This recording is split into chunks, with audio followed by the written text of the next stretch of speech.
اور استاد صاحب کا اور جامع الرشید کا اور ہمارے اساتذہ کا جو ہمارے اس وقت موجودہ اکابر ہیں ان کے ساتھ جو ایک تعلق ہے، جو رشتہ ہے، اس کو آپ کس طرح سے بیان کریں گے تاکہ ہم بھی کسی شمار میں آ سکیں؟ تھوڑا اس کی وضاحت ہو جائے۔ بسم اللہ الرحمن الرحیم۔ میرے خیال میں وہ کوئی پریشانی کی بات نہیں ہے، آدمی کے اوصاف اور اس کا کام خود بولتا ہے، تو اگر ہم اخلاص کے ساتھ صحیح راستے پر قائم رہیں گے تو ہمیں کسی طرح کی صفائی دینے کی ضرورت نہیں ہے۔ ویسے معلومات کے لیے میں عرض کر دوں کہ ہمارے استاد محترم حضرت مفتی عبدالرحیم صاحب دامت برکاتہم، لوگ بعض اوقات یہ کہتے ہیں کہ جی فلاں بڑا تھا، اس نے یہ سخت بات کر لی تو جواب دینے کی کیا ضرورت تھی۔ اول تو آپ دیکھ رہے ہیں سال ہر سال سے تنقید کا نشانہ بن رہے ہیں اور الزامات اور طرح طرح کے القابات کا نشانہ بن رہے ہیں، لیکن ہم خاموش ہیں۔ آپ کو بھی یہ ہدایات ہم نے دی کہ کسی طرح کی بھی کوئی سخت بات نہیں کرنی، اور اللہ آپ کو جزائے خیر عطا فرمائے کہ آپ نے ہماری ہدایات پر عمل کیا، اور کبھی اگر کسی نے جوش میں آ کر کوئی سخت بات لکھ دی تو ہم نے اسے ڈیلیٹ کروایا۔ ابھی کیوں بولے تو اس کا تفصیل سے جواب حضرت نے دے دیا ہے۔ میں یہ عرض کرنا چاہتا ہوں کہ حضرت استاد محترم دامت برکاتہم کا سن فراغت 1979 ہے اور میں نے 1982 میں پڑھنا شروع کیا تھا، تو حضرت کو فارغ ہوئے 45 سال ہو چکے ہیں۔ تو اگر 45 سال کے بعد بھی کوئی چھوٹا ہی ہے تو اس کا تو کوئی جواب ہمارے پاس نہیں ہے۔ ہم نے اپنے حضرت والا حضرت مفتی رشید احمد صاحب رحمہ اللہ تعالیٰ کو دیکھا، سنا، اور آپ کا ایک رسالہ بھی جامع الرشید کا پس منظر کے نام سے موجود ہے۔ تو حضرت والا رحمہ اللہ تعالیٰ نے فرمایا کہ میں نے 22 سال یا پتہ نہیں کتنے سال فرمایا کہ میں اس تلاش میں تھا کہ میں اپنے بعد اپنی جگہ پر کس کو بٹھا کر جاؤں، اپنا جانشین کس کو بناؤں، تو مجھے اپنے معیار کے مطابق کوئی آدمی مل نہیں رہا تھا۔ اب جا کر مجھے اتنے سال کی تلاش اور جستجو کے بعد اور دعاؤں کے بعد حضرت مفتی عبدالرحیم صاحب دامت برکاتہم کی شکل میں اپنی جگہ بٹھانے کے لیے آدمی مہیا ہوا ہے، اور اپنے متعلقین کو، اپنے شاگردوں کو جامع الرشید کا پس منظر رسالہ میں بہت تاکید فرمائی ہے کہ میرے بعد ان کی اطاعت کرنا۔ تو یہ رسالہ پڑھنے سے تعلق رکھتا ہے۔ میری چاہت ہے کہ ہمارے جامع الرشید سے تعلق رکھنے والا کم از کم ہر طالب علم اس کو پڑھے، اساتذہ بھی پڑھیں، تاکہ ان کو اندازہ ہو کہ حضرت والا۔ اور پھر حضرت نے فرمایا کہ ایسے ہی نہیں میں نے اپنی جگہ بٹھا دیا، بلکہ میں نے ٹھوک بجا کر دیکھا، طرح طرح سے آزمایا، اور میں اس نتیجے پر پہنچا کہ اس شخصیت کے دل میں دنیا کی محبت کا ذرہ بھی نہیں۔ تو اور اس سے زیادہ بڑی تصدیق آپ کو کیا چاہیے کہ حضرت والا کی کیا شان ہے یا حضرت والا کا کیا مقام اور مرتبہ ہے۔ اور یہ بھی آپ کو معلوم ہے کہ ہمارے حضرت والا حضرت مفتی رشید احمد صاحب رحمہ اللہ تعالی وہ بہت، ان کا معیار بہت بلند تھا۔ تو جب تک حضرت والا رحمہ اللہ تعالی کو پورا اطمینان نہ ہوتا اس وقت تک کبھی کسی پر اعتماد کا اظہار نہیں فرماتے تھے، اور یہ دنیا میں معروف تھا کہ حضرت کا مزاج بہت اس معاملے میں سخت کہا جاتا تھا، اس کو معیار بہت اونچا تھا۔ مجھے یاد ہے کہ حضرت والا رحمہ اللہ تعالیٰ نے جب مجھے تخصص کے بعد 8 سال تک حضرت کے ساتھ کام کرتے ہوئے ہو گئے، اور احسن الفتاویٰ کی تبویب میرے ذمے تھی، اور حضرت والا رحمہ اللہ تعالیٰ کو روزانہ کی بنیاد پر میں وہ کام دکھاتا تھا، تو 8 سال مجھے ایسے یاد پڑتا ہے 8 سال یا 8 سال سے بھی زیادہ عرصہ گزرا۔ تو حضرت نے ایک دن فرمایا، حضرت کے یہاں کسی کو مفتی کہنا یہ کوئی آسان کام نہیں تھا، اور حضرت فرماتے تھے کہ جب تک اونچی استعداد نہ ہو، اور آپ کو پتہ ہے کہ حضرت والا کے یہاں تخصص ہی ہوتا تھا، اور تخصص میں 5 سے 6 طلباء عام طور پر ہوتے تھے، اور کبھی کبھی ایسا بھی ہوتا تھا کہ حضرت والا کے معیار کے مطابق داخلے نہیں ہو سکے، صرف ایک آدمی کو داخلہ ملا۔ تو آپ اس سے معیار کا اندازہ لگا سکتے ہیں، ایک طالب علم کو پڑھانا گوارا کر لیا لیکن اپنے معیار پر سمجھوتا نہیں کیا۔ تو حضرت والا نے 8 سال، اور مفتی محمد صاحب بھی اکیلے تھے، وحدہ لا شریک تو ان کا جب میں نے نام لکھا، کیونکہ اکیلے ہی داخلہ ان کا ہوا، تو میں نے لکھا تھا محمد زرین وحدہ لا شریک، اس پہ رجسٹر پہ یہی لفظ لکھا ہوا ہے، کیونکہ وہ دوسرا تھا نہیں کوئی. آئے تھے لوگ، کافی سارے لوگ آئے تھے، لیکن کوئی پاس نہیں ہو سکے. تو 8 سال کے بعد ایک دن حضرت نے مجھ سے فرمایا کہ آج فون پر کسی نے مجھ سے پوچھا کہ یہ عصر کے بعد آپ کے بیان کے سے پہلے جو کتاب پڑھتے ہیں، تعلیم ہوتی ہے آپ کے مواعظ کی، یہ مولوی صاحب کون ہیں جو کتاب پڑھتے ہیں؟ تو آج پہلی دفعہ میں نے کہا کہ یہ مفتی محمد صاحب ہیں. تو اتنے سال کے بعد مفتی کا لفظ حضرت نے میرے لیے استعمال کیا. اس سے آپ حضرت کے معیار کا اندازہ لگا سکتے ہیں. تو حضرت والا نے جس شخصیت کو اپنی جگہ پر بٹھایا ہو اور سال کے مجاہدات کروانے کے بعد اور بہت کڑے امتحانات سے گزارنے کے بعد بٹھایا ہو، تو وہ شخصیت میرے خیال میں بہت سارے محتممین سے اور بہت سارے مشائخ سے زیادہ قابل اعتماد ہے. بہت شکریہ، جزاکم اللہ خیر. مجھے حضرت استاد صاحب تشریف رکھتے ہیں، میں زیادہ تو زحمت نہیں، لیکن حضرت واقعات سناتے ہیں تو ہمارا بڑا ایمان بھی تازہ ہوتا ہے. تو جو ایک اساتذہ کرام کا سلسلہ ہے، جیسے حضرت مولانا موسیٰ خان صاحب کے واقعات کئی بار حضرت نے سنائے، اس طرح بہت بڑے حضرت شیخ غلام اللہ خان صاحب سے استاد صاحب نے 2 بار دورہ تفسیر کیا، یہ ہم نے سنا. تو کچھ اگر اپنے اساتذہ کے حوالے سے حضرت ویسے ہی بتائیں، چونکہ ایک تذکرہ چھڑا ہے تو حضرت سے ہی ہم سننا چاہیں گے ان اکابر کا ذکر جن سے استاد صاحب نے فیض پایا، اس موضوع سے ہٹ کے ویسے اپنے ساتھیوں کے لیے. آپ لوگوں کو پتہ ہے نا میرے اساتذہ کون کون ہیں؟ میرے اساتذہ میں سب سے پہلے تو ہمارے حضرت رحمہ اللہ تعالیٰ جن کی خدمت میں 20 سال 1 مہینہ 21 دن میں نے گزارے. تو مجھے پورا یاد ہے کہ اتنا وقت میں الحمدللہ مجھے موقع ملا. اور حضرت کے بارے میں آپ حضرات کو معلوم ہے کہ حضرت دارالعلوم کراچی میں شیخ الحدیث تھے. تب حضرت مولانا مفتی رفیع عثمانی صاحب رحمۃ اللہ علیہ، شیخ الاسلام مولانا مفتی تقی عثمانی صاحب رحمۃ اللہ علیہ، وہ حضرت سے تمام بڑی کتابیں صحیح بخاری سمیت حضرت سے پڑھی انہوں نے. تو اللہ تعالیٰ نے مجھے یہ موقع نصیب فرمایا ابتداء عمر میں کہ اتنی بڑی شخصیت کی صحبت میں مجھے اللہ نے پہنچایا. جامعہ اشرفیہ میں حضرت مولانا عبید اللہ اشرفی صاحب رحمۃ اللہ علیہ، وہ بہت بڑے بزرگ تھے. ان کی خدمت میں 3 سال الحمدللہ پڑھنے کا موقع ملا. حضرت مولانا صوفی محمد سرور صاحب رحمۃ اللہ جو میرے استاد بھی تھے شیخ اور میرے شیخ بھی تھے. حضرت مولانا موسیٰ خان صاحب رحمۃ اللہ علیہ جو بہت بڑے محدث بھی، مفسر بھی، محقق بھی، اللہ نے ان کی صحبت بھی نصیب فرمائی. حضرت مفتی جمیل احمد صاحب تھانوی جو مفتی اعظم بھی کہلاتے تھے، ان کی صحبت بھی الحمدللہ بہت زیادہ ملی. حضرت مولانا شیخ القرآن مولانا غلام اللہ خان صاحب رحمۃ اللہ علیہ 2 مرتبہ دورہ تفسیر بھی الحمدللہ میں نے پڑھا ان سے. حضرت مولانا محمد مالک کاندھلوی رحمۃ اللہ علیہ جو شیخ الحدیث تھے جامعہ اشرفیہ کے، ان سے تعلیم تو حاصل کی، اس کے ساتھ ساتھ ان کی خصوصی صحبت بھی مجھے نصیب رہی الحمدللہ. یعنی تقریباً 1-2 مہینے تک میں روزانہ ان کی خدمت میں گھر پہ جاتا تھا اور صحیح بخاری کا عربی میں جو ان کی تقریر تھی ان کو دکھاتا تھا. اور جب مجھے باہر جانا تھا سعودی عرب، تو حضرت شیخ الحدیث مولانا محمد مالک کاندھلی رحمہ اللہ تعالیٰ میرے کاغذات لے کر اسلام آباد گئے. خود سفر کیا انہوں نے، جبکہ وہ اس زمانے میں بہت بڑی ان کی حیثیت تھی، شیخ الحدیث بھی تھے، اور جو صدر ضیاء الحق مرحوم نے جو شورا بنائی تھی اسلامائزیشن کے لیے، اس کے وہ چیئرمین بھی تھے. تو اس پر لوگ بہت تعجب کر رہے تھے کہ ایک طالب علم کے کاغذات لے کر شیخ الحدیث صاحب خود اسلام آباد گئے ہیں سعودی سفارت خانے سے ملنے کے لیے. تو الحمدللہ ان اکابر کی بزرگوں کی صحبت الحمدللہ مجھے ملی. حضرت مولانا غلام اللہ خان صاحب رحمۃ اللہ علیہ، تو ان کی بھی بہت شفقت تھی الحمدللہ. حضرت مولانا قاضی شمس الدین صاحب رحمۃ اللہ علیہ، ان سے میں نے سورہ فلق اور سورہ ناس براہ راست پڑھی ہے. اور وہ اتنے بڑے عالم تھے کہ دارالعلوم دیوبند میں استاد تھے، اور ہمارے حضرت رحمہ اللہ تعالیٰ کی سند پہ بھی ان کے دستخط ہیں. اساتذہ میں حضرت کی سند پہ قاضی شمس الدین صاحب کے بھی دستخط تھے.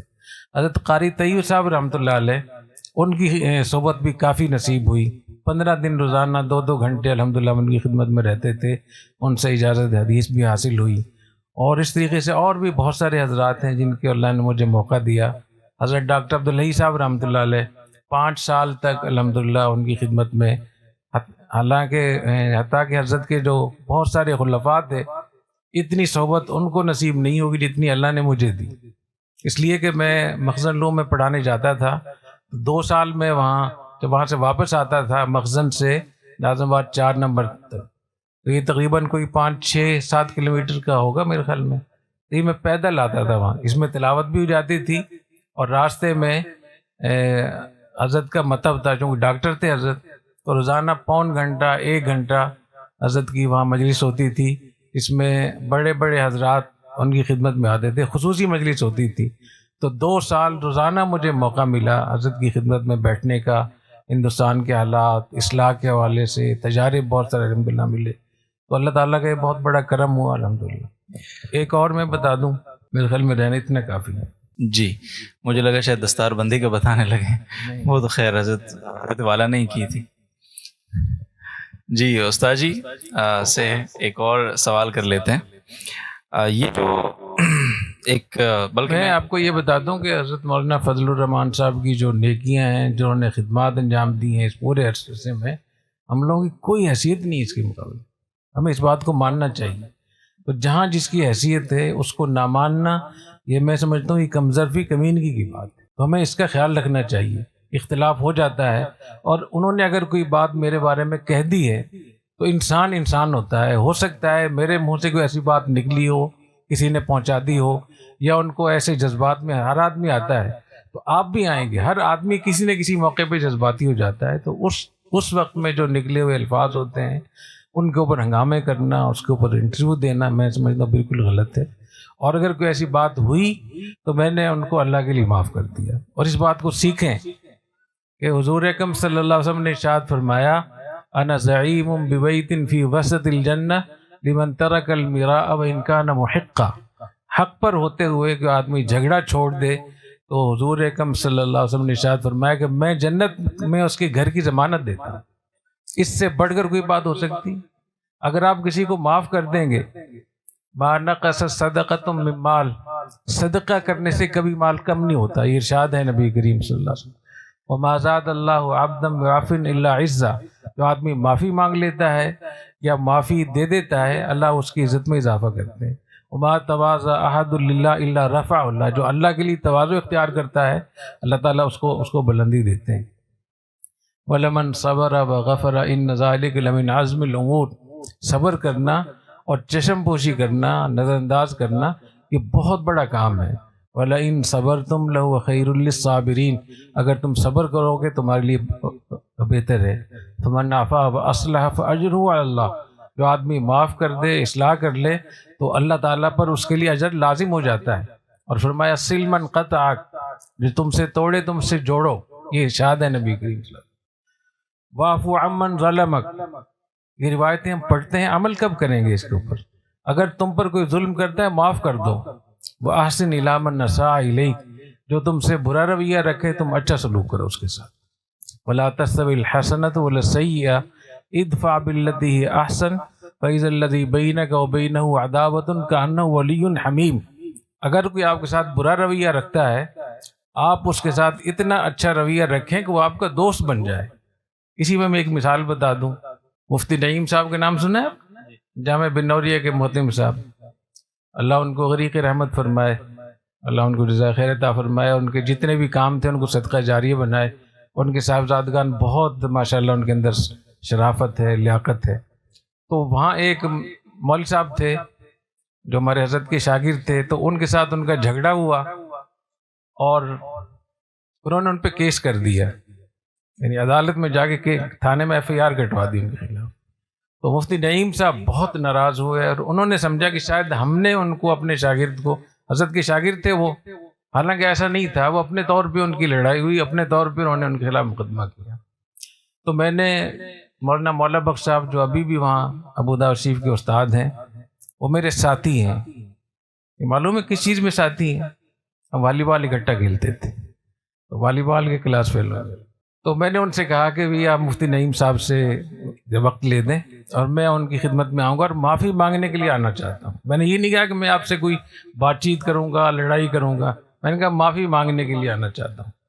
مفتی نعیم صاحب سے میں نے بات کی تو مفتی نعیم صاحب غصے میں تھے، انہوں نے کہا کہ مفتی عبدالرحیم اگر یہاں آ گئے تو میں اس کی ٹانگیں توڑ دوں گا۔ تو میں نے مولانا بخش صاحب سے کہا کہ آپ مفتی نعیم صاحب کو بتا دیں کہ اگر میری ٹانگیں آپ نے توڑ دی تو کوئی بات نہیں، ہمارے قریب میں ہی ہڈی کا اسپتال ہے، میں وہاں جڑوا لوں گا انشاءاللہ۔ اور میں ایسے ہی چلا گیا۔ جب میں وہاں گیا تو مفتی نعیم صاحب رحمۃ اللہ علیہ اتنی زور سے انہوں نے استقبال کیا، کھڑے ہو کہتے مفتی صاحب نہیں، کوئی معافی شافی نہیں، گلے لگایا مجھے، تو تھوڑی دیر میں مسئلہ ختم ہو گیا۔ یہ جو جھگڑے چل رہے ہیں نا مولانا فضل الرحمان صاحب کے جامع مسجد کے، یہ آپ دیکھ لینا ایک دن میں حل ہو جائیں گے۔ جس دن مجھے موقع مل گیا ان کی خدمت میں جانے کا، میں ان سے معذرت کر لوں گا، معافی مانگ لوں گا، ان کا ہاتھ چوم لوں گا، کوئی مسئلہ نہیں ہے۔ کیوں جھگڑ رہے ہیں؟ آپ شرمندہ ہوں گے۔ میں نے چند روز پہلے بھی کہا تھا کہ جو لوگ یہ چاہتے ہیں، یہ ان کو خیال یہ ہے کہ ہم تصادم کی طرف جا رہے ہیں، وہ شرمندہ ہوں گے۔ یہ 1 منٹ کی بات ہے انشاءاللہ۔ اور میں نے اس کی کوشش بھی کی، کیونکہ قطر کے سفارت خانے میں ہم دونوں مدعو تھے، مولانا بھی مدعو تھے اور میں بھی تھا۔ تو میں نے اپنے ساتھیوں سے، یہ مولانا بھی تھے مولانا عبدالودود صاحب، تو میں نے ان لوگوں سے کہا، میں نے کہا دیکھیں مولانا جہاں نظر آئے مجھے بتانا، میں زبردستی جاؤں گا، ان کا ہاتھ پکڑوں گا اور ایک سیلفی لوں گا، میں بتاؤں گا کہ ہم ایک ہیں۔ تو جب ہم ایک ہیں، آپ کو لڑنے کی کیا ضرورت ہے؟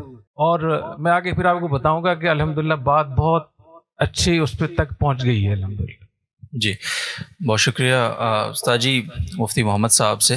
یہ اس کو تھوڑا سا آپ نے اپنے انٹرویو میں تو بات کی کل جو ہم نے ویڈیو لگائی تھی، لیکن اس کو تھوڑا سا مزید ایک دفعہ طلباء کے سامنے بھی دوبارہ آ جائے یہ بات کہ وزارت تعلیم کے حوالے سے جو بات ہو رہی ہے، ایک بات بہت زور و شور سے یہ ہوتی ہے ابھی بھی میڈیا پہ، آج بھی میں دیکھ رہا تھا کچھ بڑے اچھے لوگ جن کے اچھی فالوئنگ ہے، اچھے صاحب علم بھی ہیں، جہاں دیدہ بھی ہیں، وہ بھی یہ کہتے ہیں کہ اگر وزارت تعلیم اتنی ہی مفید وزارت ہے جس کے ساتھ تعلیمی اداروں کو منسلک ہونا چاہیے، تو یہ خیال اب کیوں اتنی شدت سے پیدا ہو رہا ہے؟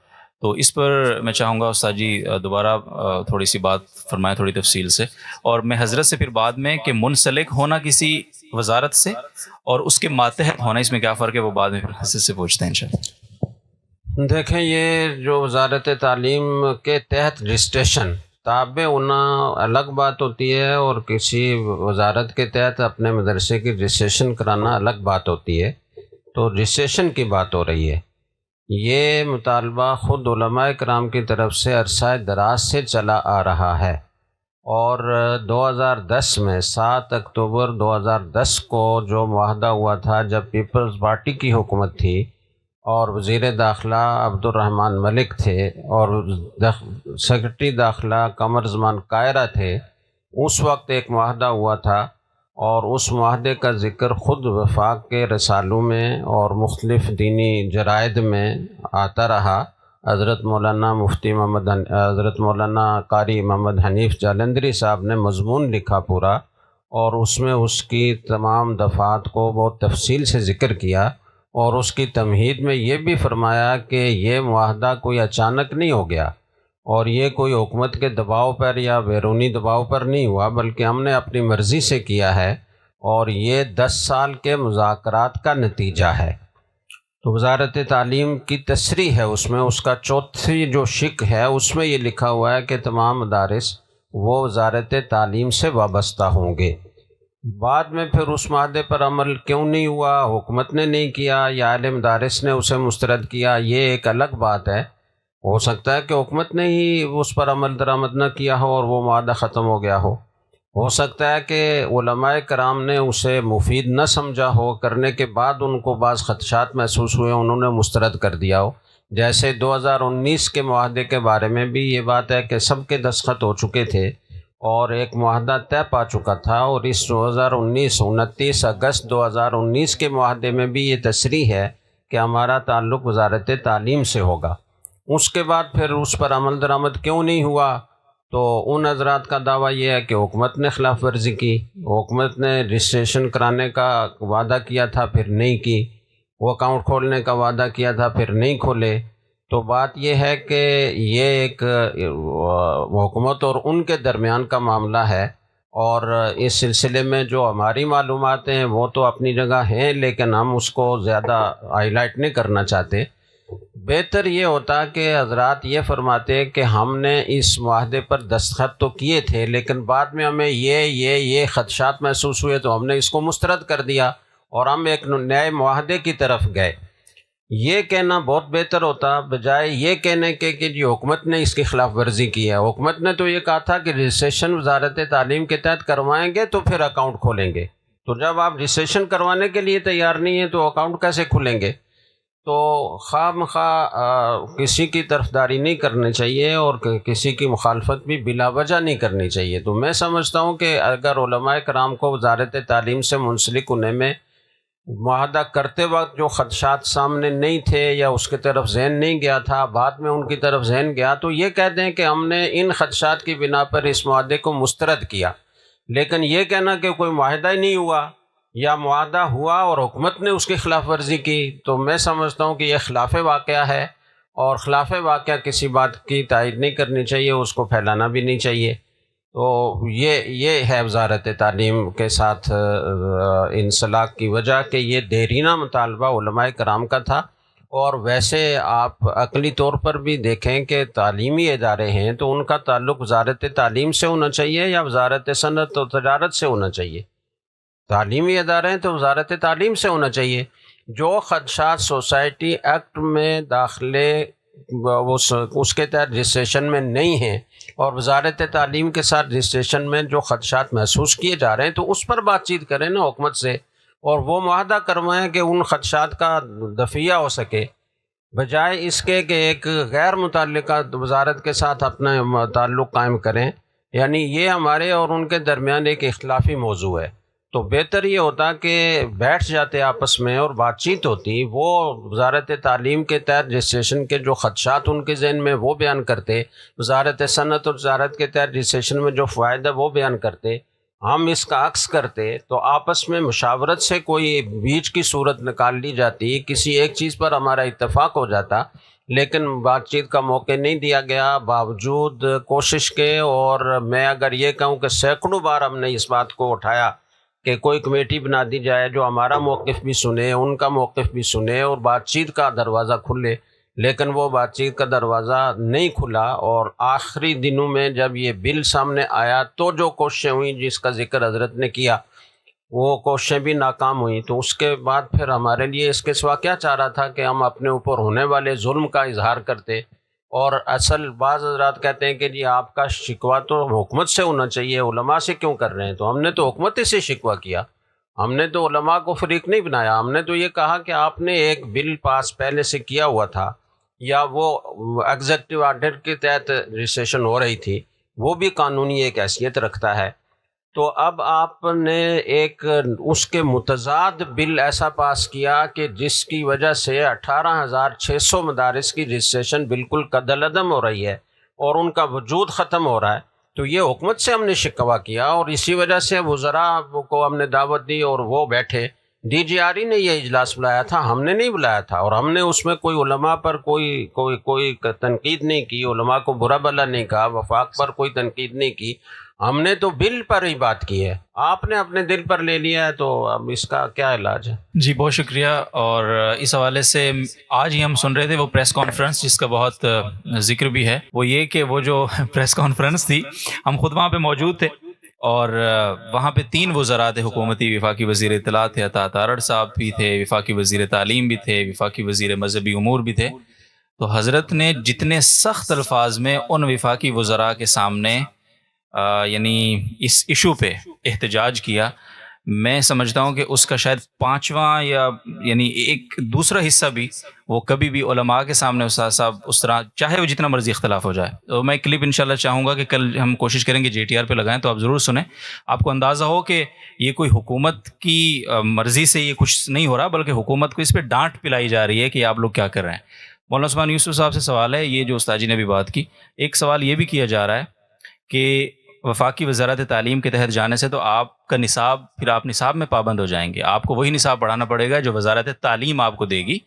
تو یہی تو ہوا ہے پہلے ماضی میں کہ ہماری اتنی بڑی بڑی یونیورسٹیاں، جامعہ عباسیہ جیسی بڑی یونیورسٹی جس میں حضرت مولانا شمس الحق افغانی جیسے بڑے ہمارے اکابر اور بھی بہت بڑے بڑے حضرات، اور ان کی یادگار تھی وہ حضرت مولانا شبیر احمد عثمانی رحمۃ اللہ علیہ، تو وہ آج جامعہ اسلامیہ بہاولپور کی شکل میں نظر آتی ہے. اس کا حال یعنی جو ادارے، جو بڑے بڑے ادارے، مدارس، جامعات وہ حکومت کے ماتحت ہو گئے یا وزارت تعلیم کی ایک وہ تعبیر کرتے ہیں، تو ان کا تو حال پھر بگڑ گیا کیونکہ نصاب ان کا حاوی ہو گیا. تو نصاب کے حوالے سے تھوڑا سا بتائیے کہ کیا پالیسی ہوگی؟ ان اداروں کے حوالے سے تو میں حضرت استاد صاحب سے گزارش کروں گا کہ حضرت اس حوالے سے بات فرمائے، اس کا تاریخی پس منظر بھی، اور کیا یہ اسی طرح کی ماڈل کو اپنایا جا رہا ہے یا یہ ایک مختلف چیز ہے. اب میں ایک حلف نامہ چاہوں گا میڈیا ٹیم سے، جو مجمع العلوم الاسلامیہ جب قائم ہوا، جو درخواست یہ میں نے خود لکھی ہوئی ہے، ٹائپ کی ہوئی ہے، اور اس کے اوپر حضرت استاد صاحب، استاد جی مفتی محمد صاحب، مفتی نعمان نعیم صاحب اور مولانا فرحان نعیم صاحب کے سگنیچرز ہیں۔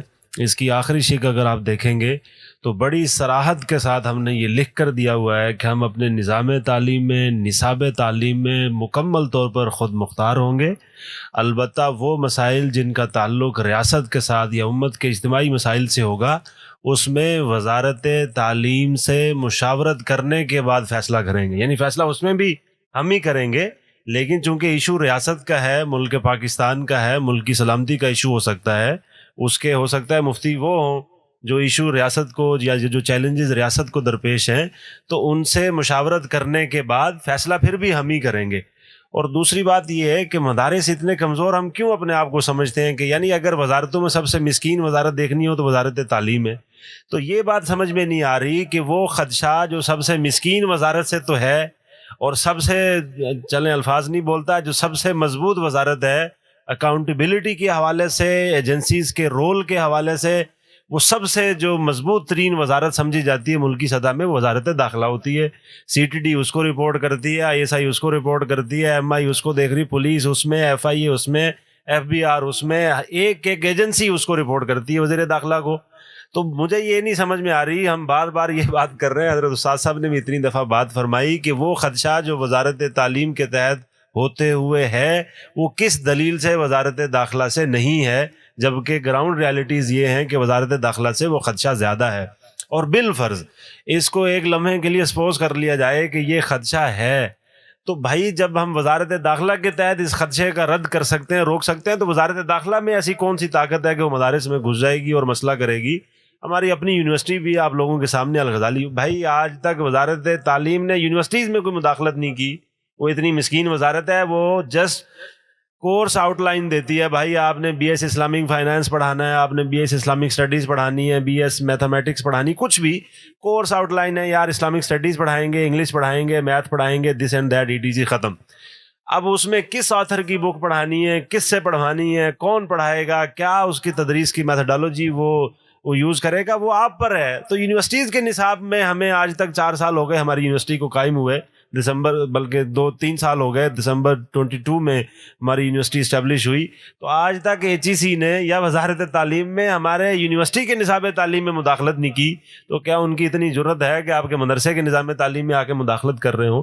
تو ایک طرف ہم اپنی طاقت کا مظاہرہ کرتے ہیں اور اس کا اظہار کرتے ہیں کہ کسی کی یہ ہمت نہیں ہے کہ ہمیں وہ چھیڑ سکے، تو وزارت تعلیم کے تحت مطلب وہ ایک وزارت کوئی جاپان کی گورنمنٹ کے تحت آپریٹ ہو رہی ہے اور دوسری حکومت پاکستان کے تحت آپریٹ ہو رہی ہے، یہ فرق ہے یا کیا فرق ہے؟ اور اگر کوئی اس کی طاقت اور پاور کے حوالے سے اور ایجنسیز کے ایک پورٹ فولیو کے اعتبار سے دیکھا جائے تو پھر وہ خدشہ وزارت داخلہ میں زیادہ ہے وزارت تعلیم کی بنسبت۔ آپ کا بہت شکریہ، آپ نے اتنی اپنے آپ کو روک کے گفتگو کی۔ مزید تفصیلات کے لیے مفتی طارق مسعود صاحب کے ساتھ جو پوڈ کاسٹ آ رہا ہے وہ آپ سنیں، انشاءاللہ آپ کو ایمان تازہ ہوگا۔ تو میں حضرت سے بھی گزارش کروں گا، اور ایک اس حلف نامے سے پہلے ایک چیز اور جو ہم سے مس ہوئی، جو استاد جی مفتی محمد صاحب نے 2010 کا جو آپ کو ایگریمنٹ دکھایا تھا وفاقی وزارت تعلیم کے تحت، تو اس میں جو ایک شک ہے اس کے اندر کل ہم نے جو ویڈیو استاد جی کی لگائی تھی اس میں وہ ہے، یہ شک نمبر ہے تقریباً کون سی 5، شک نمبر 5 ہے، عصری مضامین کی تعلیم اور امتحانات کے معیار میں یکسانیت پیدا کرنے کے لیے ہر بورڈ کی مجلس نصاب میں حکومت اپنے 2 نمائندے نامزد کرے گی۔ یعنی یہاں اس 2010 کے معاہدے میں جو وفاقی وزارت تعلیم کے تحت یہ معاہدہ اتحاد تنظیمات مدارس پاکستان کا ہے، اس میں وہ 2 نمائندے موجود ہیں جو نصاب سازی میں مشاورت میں شریک ہوں گے حکومت کی طرف سے، جبکہ مجمع العلوم الاسلامیہ کا الحمدللہ جن پر یہ الزام ہے کہ یہاں ساری مداخلت ہے، ان کا حلف نامہ بھی آپ نے دیکھا ہے، تو تھوڑا سا کمپیریزن یہاں سے بھی آپ کو انشاءاللہ ملے۔ ایک بات یہ بھی تھی کہ یعنی وزارت تعلیم کی بات اب کیوں، تو 2010 اور جس طرح ساجی نے فرمایا کہ اس 2010 سے 10 سال پہلے کوششیں، اس معاہدے، یہ معاہدہ 10 سال کی کوششوں سے ہوا، یعنی سن 2000 سے یہ معاہدہ یعنی اس پہ کوشش ہو رہی تھی۔ شک نمبر 5، پانچوں بورڈز کو حکومت کی جانب سے قانونی حیثیت ملنے کے بعد ان کا رابطہ وزارت تعلیم سے ہوگا، تو یہ صراحت ہے وزارت تعلیم کی اس میں۔ تو حضرت وہ جو اداروں کی حوالے سے بات ہو رہی ہے کہ ہمارے اس جامعہ رشید کا حال بھی کہیں ان اداروں کی طرح جن کی مثالیں دی جاتی ہیں، جس طرح میں اسلامی یونیورسٹی بہاولپور کا یا اور ادارے، تو تھوڑا سا اس حوالے سے بات فرمائیں گے کہ اس کا کیا؟ یہ بات سمجھنے کی ہے کہ کسی بھی وزارت کے ساتھ منسلک ہونا یا اس کے قانون کو فالو کرنا یہ اور بات ہے، اور اس کو قومی تحویل میں لینا اور بات ہے۔ تو یہ جتنی بھی چیزیں ہو رہی ہیں، چاہے سوسائٹی ایکٹ ہو، وزارت تعلیم ہو، اس میں دونوں میں مدرسوں پہ حکومت کا قبضہ نہیں ہوگا۔ آپ دیکھیں پاکستان میں کتنے سینکڑوں ہزاروں اسکول ہیں جو پرائیویٹ چل رہے ہیں، شخصی طور پہ چل رہے ہیں، بیکن ہاؤس ہے اور گرامر اسکول ہے، پتہ نہیں کیا کیا ہے، 25-26 اسکول بورڈ ہیں، وہ اپنے طور پہ چل رہے ہیں، وہ حکومت کی تحویل میں نہیں ہے۔ اگر وہ حکومت کی تحویل میں ہوں گے تو پھر وہ تو پبلک اس میں جائیں گے نا، سرکاری اس میں چل جائیں گے۔ تو دو قسم کے تعلیمی ادارے ہیں، ایک وہ جن کو سرکار چلاتی ہے ان کو سرکاری کہتے ہیں، اور وہ جن کو نجی طور پہ چلایا جاتا ہے ان کو پرائیویٹ کہتے ہیں۔ تو خود اسکولوں میں، کالجوں میں، یونیورسٹیاں بھی دونوں قسم کی ہیں۔ تو جب وہاں یہ سلسلہ موجود ہے تو اگر مدرسہ وزارت تعلیم کے ساتھ منسلک ہوگا تو منسلک ہونے سے کیسے وہ سرکاری بن جائے گا؟ جبکہ کوئی بھی، جہاں تک مدرسہ بورڈ کی بات ہے جو جنرل مشرف نے قائم کیے تھے وہ تو سرکاری تھے، وہ سرکار نے قائم کیے تھے۔ ابھی جتنے مدرسے ہیں تو اپنے طور پہ لوگوں نے قائم کیے ہوئے ہیں، اب ان کو کس قانون کے تحت یہ چلے گا؟ اس میں وزارت صنعت و تجارت بھی ہے، سوسائٹی ایکٹ بھی ہے، وزارت داخلہ بھی ہے، وزارت مذہبی امور بھی ہے، وزارت تعلیم بھی ہے۔ تو صرف منسلک ہونے سے یہ سمجھ لینا کہ یہ سرکاری طور پہ بن گیا، وہ میرے خیال میں یہ درست نہیں ہے۔ اچھا حضرت مولانا قاسم نانوتوی رحمۃ اللہ علیہ کے حوالے سے ایک بات ہو رہی ہے، یعنی میں منسلک ہونے سے آگے بڑھ رہا ہوں ذرا، کہ ہمارے ہاں پچھلے دنوں انٹرویوز میں بھی حضرت نے فرمایا، مولانا عثمان صاحب نے بھی پریزنٹیشن دی کہ DGRE سے جو ہمارے مجمع کے مدارس کو فوائد ہوئے پچھلے 3 سال میں، اس کی ایک لمبی فہرست ہے، ٹیکنیکل ٹریننگز کی، اساتذہ کے وظائف کی، یہاں بھی تقریبات ہوتی رہی ہیں اور انشاءاللہ ہوتی رہیں گی آگے بھی۔ تو جب حکومت آپ کو فنڈ کر رہی ہے تو ظاہر ہے وہ اپنے مفادات، یعنی ایک اس پہ فوراً ایک نتیجہ نکالا جاتا ہے، اور پھر اس پر حضرت مولانا قاسم نانوتوی رحمۃ اللہ علیہ کے قول بھی پیش کیا جاتا ہے جو حکمرانوں کی امداد قبول نہ کرنے کے حوالے سے ہے، یعنی تو وہ ایک دلیل بھی مل جاتی ہے اکابر سے۔ تو اس کو کس طرح سے حضرت ایڈریس کریں گے؟ جی میرے خیال میں اس کو دیکھنا چاہیے اس وقت میں کون سی سرکار تھی جس کے بارے میں حضرت نے فرمایا۔ کیا انگریزوں کے آنے سے پہلے جتنے بھی اسلامی حکومتیں تھیں اس میں مدارس تھے یا نہیں تھے؟ مدارس تھے نا، تھوڑا بولنے بات کے جواب دے تاکہ پتہ چلے کہ آپ زندہ ہیں اور جاگ رہے ہیں۔ تو 3 قسم کے مدرسے ہوتے تھے اس زمانے میں۔ زیادہ مدرسے وہ ہوتے تھے جو حکومت کے مادات ہوتے تھے، دوسرے نمبر پر وہ مدرسے ہوتے تھے جو اوقاف سے اور انڈاؤمنٹ سے چلتے تھے، وہ بھی حکومتی کے مادات ہوتے تھے۔ ایک حصہ مدرسوں کا وہ تھا جو شخصی طور پہ بڑے نواب لوگ تھے، خاندانی مدرسے ہوتے تھے۔ تو اس زمانے میں 80% مدارس وہ سرکار کے ماتحت ہوتے تھے۔ تو ان سرکار کے ماتحت مدارس سے امام غزالی، امام رازی اور جتنے بڑے بڑے لوگ ہیں، شاہ ولی اللہ ہیں، مجدد الفسانی ہیں، یہ سارے لوگ وہیں تو پڑھے ہیں سارے۔ اور پھر پڑھنے کے بعد پھر وہ سرکار میں جا کے کوئی قاضی القضاء بن رہا ہے، کوئی وزیر تعلیم بن رہا ہے، کوئی وزیر اعظم بن رہا ہے۔ تو یہ جو تاثر ہے کہ ہم بالکل ایک رہبانیت کی طرف جا رہے ہیں، یہ بات غلط ہے۔ اس وقت میں انگریزوں کی حکومت تھی، انگریزوں سے حضرت نانوتوی رحمۃ اللہ علیہ نے 1857 میں جنگ آزادی لڑی تھی، اور اس وقت ان کا ایک غلبہ تھا، ایک سیلاب تھا پورا۔ اس کو روکنے کے لیے حضرت نے فرمایا کہ ہمیں کسی سے، سرکار سے مدد نہیں لینی۔ اور اسی دوران حضرت نانوتوی رحمۃ اللہ علیہ کے وصال کے بعد حضرت کے صاحبزادے مولانا محمد احمد نانوتوی رحمۃ اللہ علیہ وہ محتمم بنے۔ جب وہ محتمم بنے تو اس وقت ریاست حیدرآباد دکن وہ بھی ریاست تھی، نواب تھے اور باقاعدہ حکومت تھی ان کی۔ تو سب سے زیادہ جو امداد ملتی تھی، چندہ ملتا تھا، وہ ریاست حیدرآباد سے ملتا تھا، ریاست بھاولپور سے ملتا تھا، ریاست قلات سے ملتا تھا۔ جتنا بھی جو گندم ہوا کرتی تھی وہ ریاست بھاولپور سے جاتی تھی سر۔ تو ان تینوں ریاستوں سے، ریاست بھوپال سے بھی آتی تھی، تو 4 ریاستوں کی تو سراحتاً موجود ہے کہ وہاں سے دارالعلوم دیوبند کو نہ صرف چندہ آتا تھا بلکہ سال کے آخر میں نواب حیدرآباد دکن خود آتے تھے اور سال بھر کے تمام حسابات کو دیکھ کر اس پہ دستخط کر کے جاتے تھے۔ تو پھر یہ اگر اس کو عمومی طور پہ لیں گے تو پھر ریاست حیدرآباد بھی تو سرکار تھی۔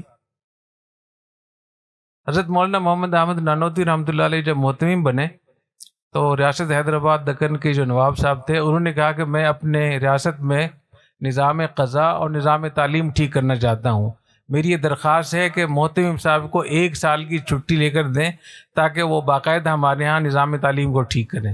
تو حضرت مولانا نانوتوی محمد احمد نانوتوی رحمۃ اللہ علیہ 1 سال کی چھٹی لے کر اہتمام چھوڑ کر دارالعلوم دیوبند کو چھوڑ کے ریاست میں جا کے ملازمت کی حضرت نے. حضرت کا انتقال بھی وہیں ہوا. مولانا شمس اللہ افغانی رحمۃ اللہ علیہ وہ دارالعلوم دیوبند میں شیخ التفسیر تھے. تو ریاست قلات کے جو والی تھے انہوں نے دارالعلوم دیوبند کو خط لکھا کہ میں چاہتا ہوں کہ اپنے نظام تعلیم اور نظام قضاء کو میں ٹھیک کروں اور آپ کسی بڑے عالم کو بھیجیں. تو دارالعلوم دیوبند سے حضرت مولانا شمس اللہ افغانی رحمۃ اللہ علیہ کو بھیجا گیا، اور وہ جب وہ آئے تو ریاست کے وزیر تعلیم بھی مقرر ہوئے، وزیر قانون بھی مقرر ہوئے.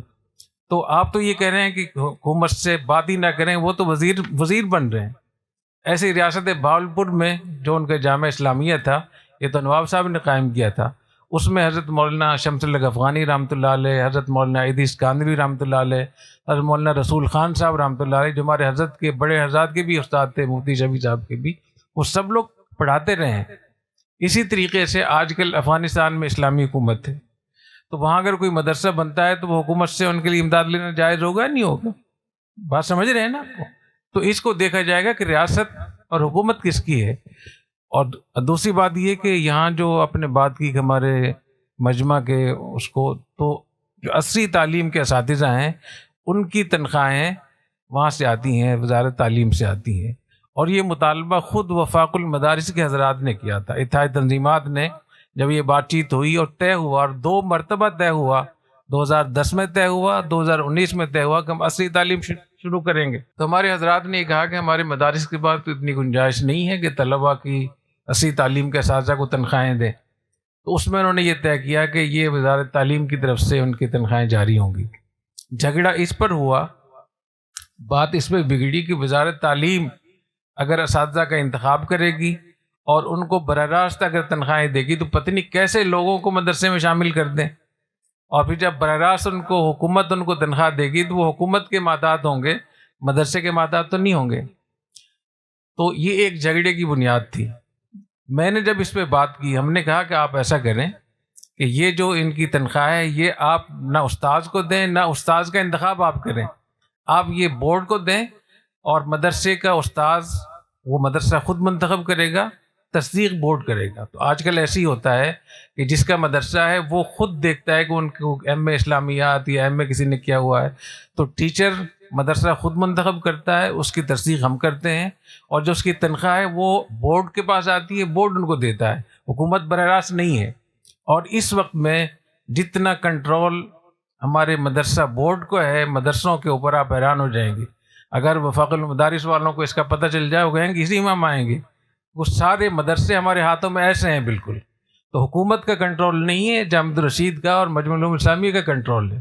تو ایک تو میں یہ بتا دوں کہ یہ جو ہم لوگ سمجھتے ہیں یہ غلط ہے.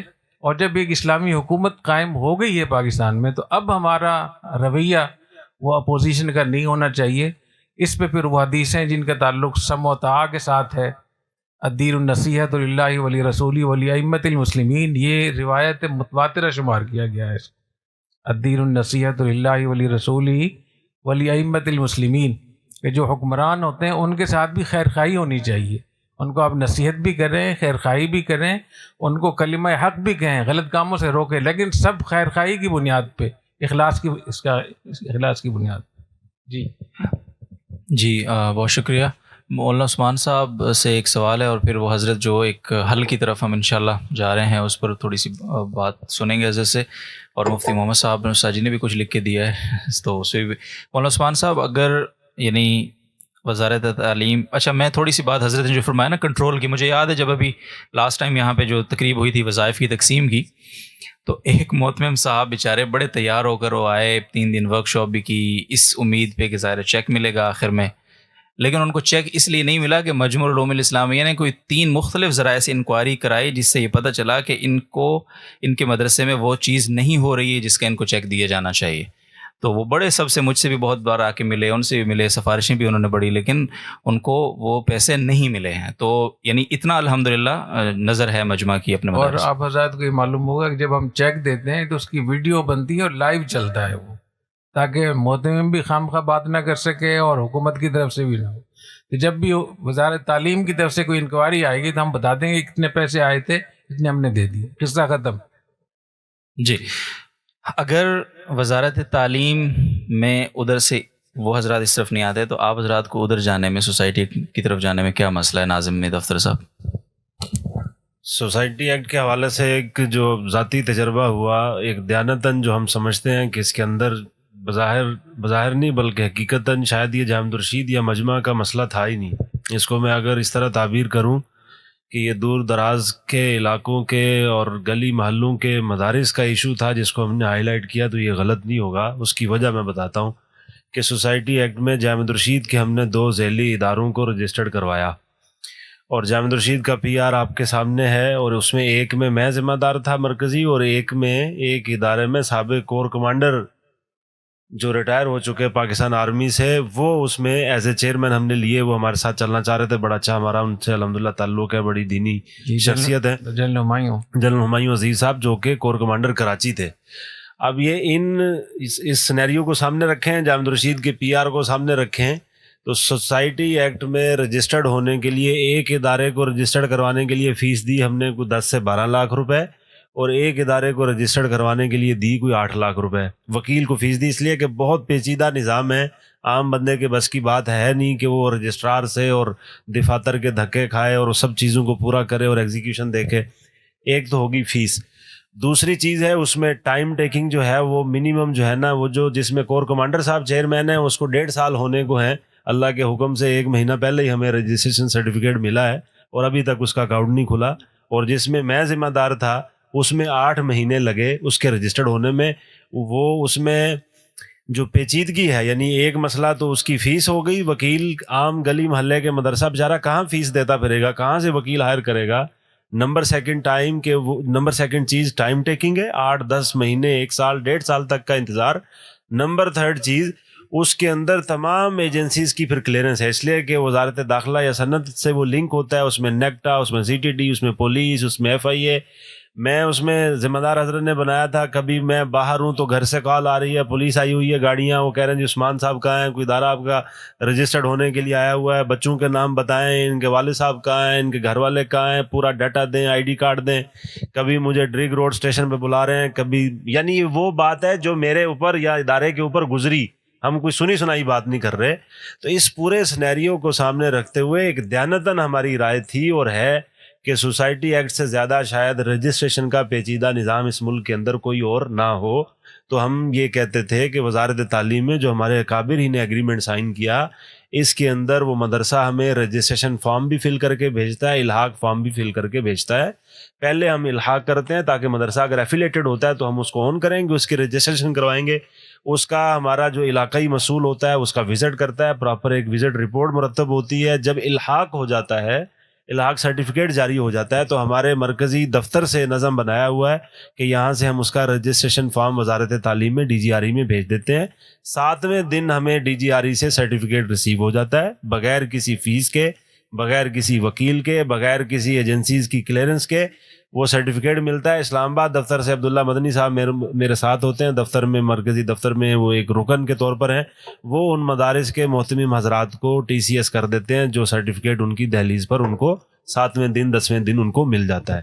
تو ہماری دیانتاً رائے تھی اور ہے کہ سوسائٹی ایکٹ اتنی پیچیدگی ہے اس کے اندر کہ شاید بڑے مدارس، دارالعلوم، جامع الرشید شاید یہ تو اس کو کر لیں، لیکن عام مدارس کی بس کی بات شاید نہ ہو. لیکن ان حضرات کی رائے ہے اور وہ بھی دیانتاً یہ سمجھتے ہیں کہ زیادہ مفید ہے. تو حضرت استاد صاحب نے جیسے بات کی، ہم TV چینلز پر بھی کر چکے ہیں، تو دونوں نظام کر دیں. جو وزارت تعلیم میں جانا چاہے وہ ادھر جا سکے، جو ادھر جانا چاہے وہ سوسائٹی ایکٹ میں جا سکے. ہمیں کوئی اس کے اوپر اعتراض نہیں ہے، کوئی اس کے اوپر اشکال نہیں ہے. وقت سے لوگ خود اپنے لیے ڈیسائیڈ کریں گے ہمارے لیے کون سا راستہ بہتر اور ہمیں کدھر چلنا چاہیے. جی بہت بہت شکریہ. اچھا ایک بات یہاں ضرور میں کرنا چاہتا ہوں کہ 13-14 سال ہو گئے ہمیں یہاں پہ، تو جتنا تعلق جامع الرشید کا PR ہے، ایک بات یہ ہوتی ہے مدارس کے دفاع کے حوالے سے یعنی جو ہے وہ کاوشوں کی. تو حضرت استاد صاحب جب سے مجمع بنا ہے تو جتنے لوگ، یعنی ایک تو ہماری اپنی پالیسی ہے کہ ساری چیزوں کی کلیئرنس اور وہ ساری چیزیں، جو لوگ واقعتاً مشکلات میں ہیں اور بلا وجہ ان کو 4th شیڈیول ان چیزوں میں ڈالا گیا، تو پرسنلی استاد صاحب کی کاوشوں کا میں خود شاہد ہوں، ہم دیکھتے ہیں اور ہر چھوٹے مدرسے والا، ہر مسئول، کوئی بھی، تو حضرت استاد صاحب نے ماشاءاللہ کافی سارے لوگوں کے وہ مسائل، اور پھر جامعۃ الرشید میں خاص طور پہ کہ جب بھی یعنی ابھی اس ماضی قریب میں بھی جو لوگ بھی جامعہ الرشید سے یعنی غائب ہوئے یا جو بھی اس کو آپ نام دیں، وہ الحمدللہ واپس آئے اور ان کے مسائل حل ہوئے، اور ان کے جو بھی چیزیں تھیں ادارے نے ان کو اون کیا، ان کے معاملات کو. تو یہ ساری چیزیں الحمدللہ یہاں بھی ہم نے حل ہوتی دیکھی ہیں اور پریکٹیکلی دیکھی ہیں، یہ صرف کوئی بات نہیں ہے. تو میں ضرور آخر میں حضرت سے چاہوں گا کہ ابھی کوئی خوشخبری جو حضرت پہلے بھی فرما رہے تھے جب ہمارا ساؤنڈ سسٹم ٹھیک نہیں تھا، کہ کس طرف معاملات جا رہے ہیں استاد صاحب، اور کیا آگے نتیجہ دیکھتے ہیں اور کیا امید ہے؟ جی میں سمجھتا ہوں کہ کافی سارے اہم موضوعات رہ گئے ہیں، تو یہ ایک نشست کل بھی ہم کریں گے انشاءاللہ تعالی. اور جہاں تک خوشخبری کی بات ہے وہ یہ کہ الحمدللہ جب میں نے محسوس کیا کہ معاملہ بہت پیچیدہ ہے، تو یہ ہم نے رائے دی کہ دونوں کو کر لیں، کوئی ایسی صورت کر لیں کہ دونوں ہو جائے، وزارت تعلیم کا بھی ایکٹ پاس ہو جائے اور اسی کے ساتھ سوسائٹی ایکٹ بھی پاس ہو جائے. اس میں 3 اسٹیک ہولڈر تھے جو اس میں رکاوٹ بن رہے تھے، ہمارے جو ریاستی ادارے ہیں وہ، اور مولانا فضل الرحمان صاحب، اور ہمارے وفاق المدارس کے حضرات. تو الحمدللہ تینوں سے بالواسطہ اور بلا واسطہ بڑی تفصیلی بات چیت ہوئی کہ اس کو ہم کیسے حل کریں. تو الحمدللہ مولانا فضل الرحمان صاحب بھی تیار ہو گئے ہیں، مولانا تقی صاحب بھی تیار ہو گئے ہیں کہ ہم ایک مشترکہ ڈرافٹ تیار کر کے بھیجتے ہیں. وہ اس میں پھر یہ طے ہوا کہ ایک ڈرافٹ ہم تیار کر لیں گے اور ایک ڈرافٹ مولانا فضل الرحمان صاحب کے جو ہیں کامران مرتضیٰ سب وہ تیار کر لیں گے. پھر دونوں میں جو بہتر ہوگا یہ دونوں کو ملا دیں. تو الحمدللہ انہوں نے بھی ڈرافٹ تیار کیا، وہ ہم نے دیکھا ہے، ہم نے بھی تیار کیا. ہم نے اکرم شیخ صاحب سے تیار کروایا جو پاکستان کے بڑی چوٹی کے وکیل ہے. اور اب تک اگر آپ لوگ خیریت سے رہنے دیں، ہنگامہ نہ کریں، کیونکہ کوئی چیز میڈیا میں آتی ہے تو فوری طور پہ اس کو شروع ہو جاتے ہیں لوگ، تو فی الوقت، اور آپ کہیں اس کو بھی ظاہر نہ کریں کیونکہ میرے خیال میں 2-3 دن لگ جائیں گے. تو انشاءاللہ امید یہی ہے کہ 17-18 دسمبر کو ایک مشترکہ پارلیمنٹ کا اجلاس ہوگا اور اس میں یہ دونوں چیزیں پاس ہو جائیں گی انشاءاللہ. اور جہاں تک آپس میں کچھ لیدے ہوئی ہے، جھگڑا مگڑا ہوئی، میں نے بتایا کہ انشاءاللہ یہ بھی ٹھیک ہو جائے گا. تو میں آپ سے دعا کی بھی درخواست کرتا ہوں کہ اس مشکل کو حل کرنے کے لیے جن جن لوگوں نے بھی حصہ لیا ہے تو وہ ان سب کو اللہ تعالیٰ بہت جزائے خیر عطا فرمائے. اور آپ کو میں یہ بتانا چاہتا ہوں کہ اس میں سب سے بڑا حصہ آپ کا ہے، جامعۃ الرشید کا ہے. اور کسی بھی موقع پہ آپ کو ضد نہیں کرنی چاہیے، دیکھ لیں کہ صورتحال کیا ہے. باقی یہ صحیح ہے غلط ہے تو اس کا تعلق اس سے ہے کہ حالات کیا ہے. تو جس قدر حالات ہیں اب ملک کے اور ریاست کے، ان حالات کا تقاضا یہ ہے کہ فی الوقت ہم اس کو کر لیں، دونوں پاس ہو جائیں. اور میرا یہ خیال ہے کہ اس حوالے سے بہت بہتر ہوگا کہ جن لوگوں کو یہ اندیشہ ہے کہ وزارت تعلیم کی وجہ سے حکومت کو مداخلت کا موقع ملے گا، وہ سوسائٹی ایکٹ میں کروا لیں. اور اتنا بڑا نظام تعلیم اتحاد تنظیمات کا جس میں 20-22-23 ہزار مدارس ہیں، وہ مداخلت سے بچا رہے گا. اور وہ لوگ جو یہ سمجھتے ہیں کہ وزارت تعلیم کی وجہ سے ہم آگے جا سکتے ہیں تو ہمارے طلباء آگے جا سکتے ہیں. کل کو خدا نخواستہ اگر ہم ناکام ہوتے ہیں تو وہ تو بچے ہوئے ہوں گے نا، اور اگر ہماری طرف سے لوگ کامیاب ہوتے ہیں تو وہ ہمارے ساتھ آ سکتے ہیں. تو یہ بہت زبردست کام ہو جائے گا انشاءاللہ تعالیٰ کہ مدارس دونوں طریقے سے محفوظ بھی ہوں گے. خدا نخواستہ اگر وزارت تعلیم کی طرف سے کوئی نقصان ہوتا ہے تو زیادہ مدارس تو ادھر ہیں، سوسائٹی ایکٹ میں ہے. تو میری بات سمجھ رہے ہیں نا آپ حضرات؟ تو یہ ایسا ایک حل ہے جو ہم سب کے لیے، ہمارے ملک کے لیے بہت مفید ہے. جھگڑا بھی ختم ہو جائے گا اور حکومت بھی محفوظ مطمئن ہو جائے گی، مولانا فضل الرحمان صاحب بھی مطمئن ہو جائیں گے، اتحاد تنظیمات کے حضرات بھی، اور جامعۃ الرشید تو پہلے ہی مطمئن ہے الحمدللہ. الحمدللہ. بہت بہت شکریہ حضرت نے فرمایا کل کی نشست کا. تو انشاءاللہ لیکن کل ایسا کریں کہ تھوڑا وقت ہو، جی، کیونکہ بیچاری اتنی دیر سے یہ اور ساؤنڈ کا مسئلہ بھی انشاءاللہ پہلے سے حل ہوگا. عشاء کے فوراً بعد شروع کریں گے انشاءاللہ. کئی چیزیں مفتی محمد صاحب نے ابھی ایک سوال ابھی لکھ کر دیا ہے کہ حاصل فتاویٰ میں لکھا ہوا ہے کہ حکومت سے امداد لینا سخت منع ہے. اس پر بھی ہم بات کریں گے انشاءاللہ تعالیٰ. اور اسی طریقے سے جو حکومت کی مداخلت کس شکل میں ہوگی خطرہ، میں اس پہ خاص طور پہ بات کرنا چاہتا ہوں کہ وزارت تعلیم میں، وزارت صنعت میں فرق کیا ہے اور ہمیں کس طرف جانا چاہیے. تو میں سمجھتا ہوں وہ آپ کی ذہن سازی کے لیے ضروری ہے. اللہ تعالیٰ آپ لوگوں کو بہت جزائے خیر عطا فرمائے اور بہت ہی دعاؤں کا بہت اہتمام کریں کہ جو کچھ طے ہو گیا ہے یہ آخر وقت تک طے رہے اور یہ پاس ہو جائے. اس مجلس کا اختتام ایک شعر اور آمین کہنا ہے آپ نے کہ دعا کرو. ایسے تو شعر ہے، خدا کرے کہ سلامت رہے اس کی ہمت، وہ ایک چراغ کے آندھیوں پہ بھاری ہے. انشاءاللہ تو دعاؤں میں یاد رکھیں. سبحانک اللہم و بحمدک، اشہد ان لا الہ الا انت.